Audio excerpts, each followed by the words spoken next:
안녕하세요. 결혼 전문가 김경애 원장입니다. 지난번 우리 영상부터 계속 다루고 있는 게 깔끔하게 이별하고 결혼하기, 즉 새로운 출발하기. 이별이 끝이 아니니까, 그죠? 내가 거기에 뭐 흙탕물에 주저앉아 있을 수는 없잖아요. 우린 앞으로 고고 나가야 되잖아요. 그래서 새로운 출발을 해야 되는데, 그러하기 위해서 첫 번째 과정이 절대로 이별을 인정해야 된다. 이별 안 한 걸로 착각한 듯 본인이 회피하시면 안 된다 그랬는데, 오늘은 그 회피에 대해서 조금 얘기하려고 그래요. 의외로 이 회피 때문에 아까운 시간과 감정의 리스크를 많이 겪고 고통스러워하고, 그러다가 너무나 늦게들 저를 찾아오시는 분들이 많고요. 특히나 이제 골드미스들이 결혼이 늦어지는 게 뭐 일하고 공부하고 이런 것도 있지만, 의외로 이 회피 때문에 자기만의 골방에 갇혀 있다가 겨우겨우 용기 내서 뒤늦게 오시는 안타까운 일들이 많아서 오늘은 회피에 관해서 얘기하려고 합니다. 심리학자인 에인 스위스라는 분, 이분의 낯선 환경이라는 그 애착 관계에 대한 실험은요, 이 심리학에서도 가장 많이 유명하거든요. 근데 제가 이거를 뭐 심리학적으로 설명하려고 하는 건 아니고, 어린 아이를 이제 방 안에다가 넣고, 그리고 나서 엄마랑 같이 있다가 엄마가 싹 나가서 이제 아이 혼자 있을 때, 그리고 나서 다시 엄마가 들어왔을 때 어떤 상황인가. 그래서 이걸 자세히 얘기 안 하겠어요. 저항 애척이라는 건 뭐냐면, 나 때문에 엄마가 떠났어. 왜 우리가 사별하거나 그러신 분들도, 내가 그때 조금만 더 챙겨줬으면, 그때 거길로 오라고 안 했으면 사고가 안 났을 텐데, 이런 게 다 저항애착이에요. 그래서 자기를 부정하고 그 다음에 타인을 긍정하기 때문에, 요거는 저항애착은 제가 좀 쉽게 얘기할게요. 자책하는 거. 그러니까 예를 들어 내가 우리 집이 조금만 더 잘 살았던들, 내가 그때 성질 좀 안 부렸던들, 이런 식으로 저항애착. 그리고 두 번째로는 혼란애착. 요거는 제가 건너뛸게요.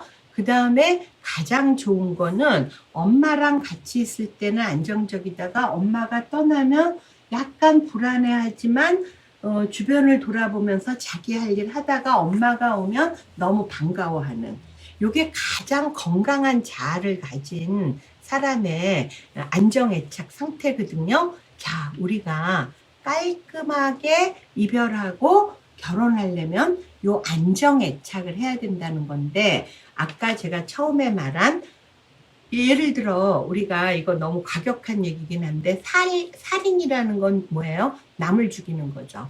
자살이라는 건 날 죽이는 거죠.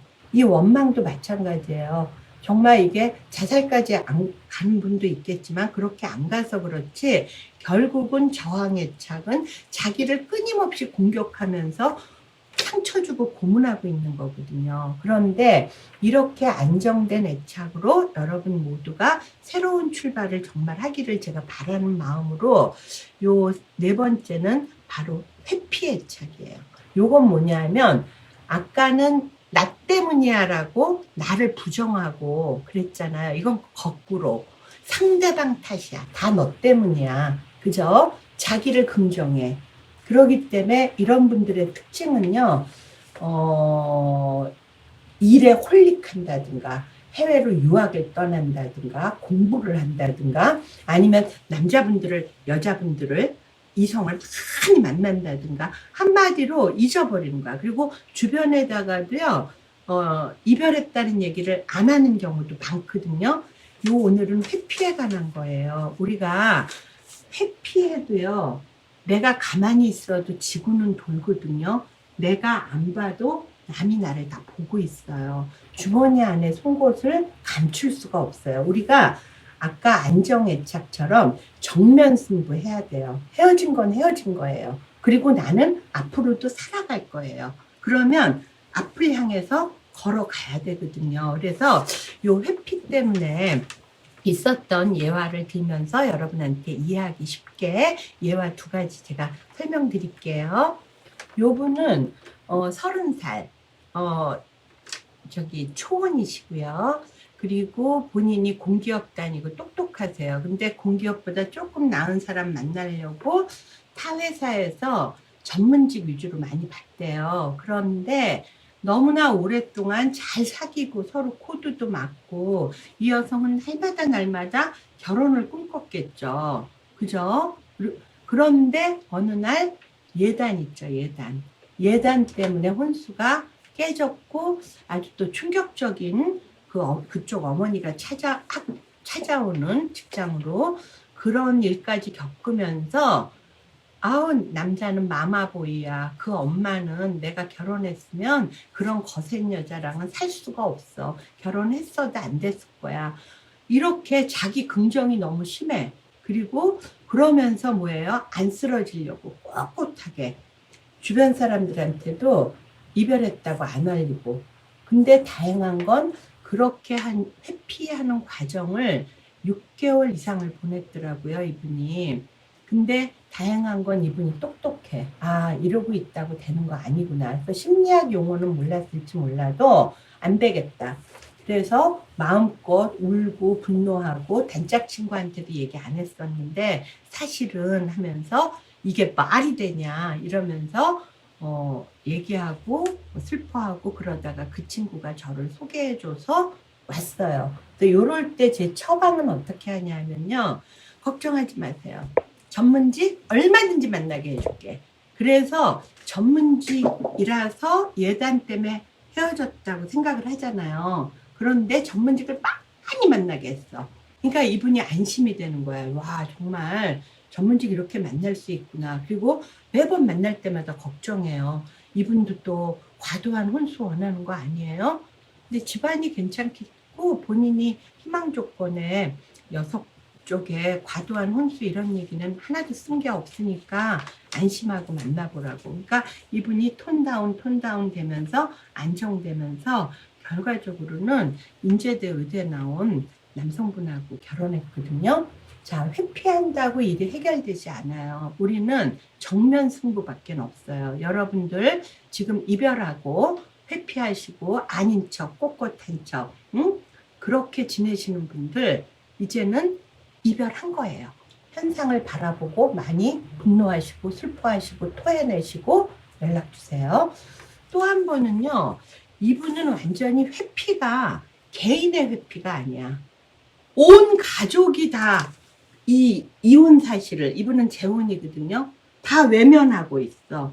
이 여성분 굉장히 유명한 디자이너예요. 홈쇼핑에서도 되게 많이 성공했고 정말 아름답고 우아하시더라고요. 근데 딸 하나 있거든요. 이게 말이 돼요? 이혼을 했는데 남편이 미국에 가 있대. 아니 미국에 가 있는데 3년 4년 1년에 한 번도 안 나온다는 게 말이 되나요? 그거 다들 사람들이 속은 줄 알죠. 아니에요. 이 어머님 아주 우아하게 모임에도 다 우아하게 나가. 우리 집에는 난 참 이혼이라는 게 있을 수가 없고 너 훌륭하니까 해외 유학까지 갔다 오신 분이거든요. 그냥 커리어를 쌓아. 이런 말도 안 할 정도로 근데 집안 전체 분위기가 다 그거야. 그래서 심하게는요. 이모도 모른대요. 이 여성분이 그렇게 몇 년을 사시다가 엄마를 원망할 수도 없는 거야. 엄마 아빠 속색였다고 생각해서 저 찾아와서 많이 울더라고요. 그래가지고 결과적으로는 이분도 저한테 가입해서 내가 마음이 너무 많이 아팠어요. 그래서 본인도 회피하시면 안 되고 집안도 회피하면 안 된다. 이혼한 거다.